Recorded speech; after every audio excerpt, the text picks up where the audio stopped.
Айбек Жанышбекович, мен айтып атканым жолдору, курулуштар, сиздерден мэриядан чыкканда эле чүй менен келетканда проспект Мирадан өткөндө эле килтейген яма турат, Өтөсүздөрбү сиздер менен машина менен жүрөсүздөрбү же кандай жүрөсүздөр? Мен таң калам да, ушу өкмөттүн адамдары, мэрия.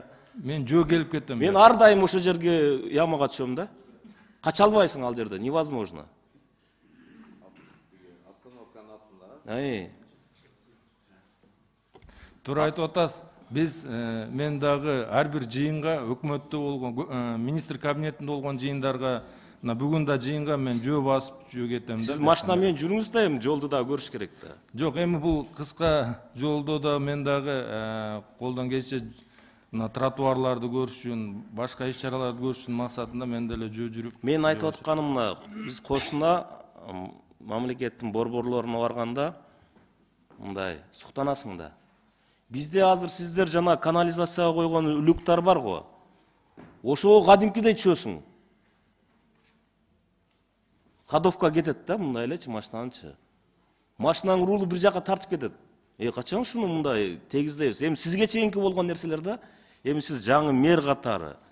Мына тим эле шарды, борбордун жолдорун кечинде мындай бир күйө турган кылып, линияларды коюп, азыр мына Казакстанга эле өтөлчү. Кандай сонун? Кечинде тим эле кызылдан линиясы күйүп турат да. Бизге деле ошондой акчалар жолго кетип атпайбы?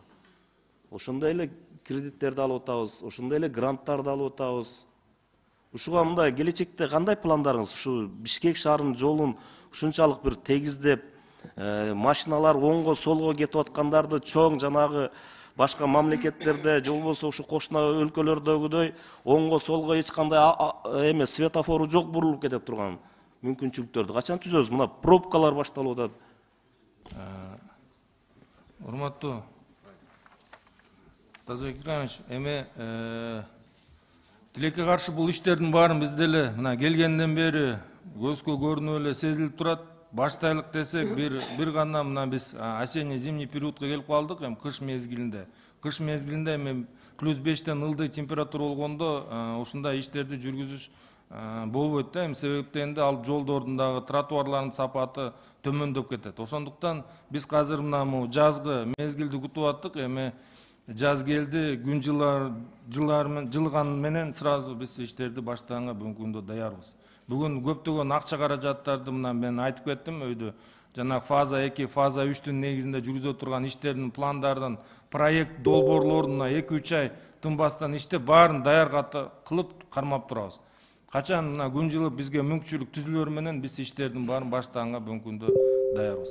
Айбек Жанышбекович, иштерди баштайсыздар жаз келгендечи. Мен ошону айтып атам. Жолдорду баштаганда, мурдагы мэрлердин же болбосо мурдагы жол салгычтардын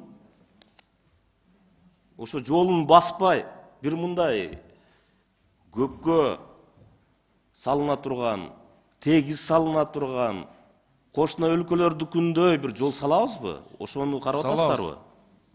Азыр ошого басым жасап атасыздар, Басым жасап салабыз, сапаттуулук бул биринчи иретте турат. Биз бир нече буга чейин фаза 2 негизинде салынган көчөлөрдү өзүм кыдырып, бордюрга чейин бузуп, ошолордун сапатсыз болгон иш аракеттерин көрсөтүп, биз оңдоо аракеттеринде көптөгөн иштерди кылдык бул боюнча дагы. Биз бүгүн эң негизги максат бул жолдорду грант менен салынып аткандан кийин, Кытай мамлекети салынып аткандан кийин өздөрү ошолорду сапаттуу бизге өткөрүп берсин деген маселени биз биринчи иретте коюп атабыз.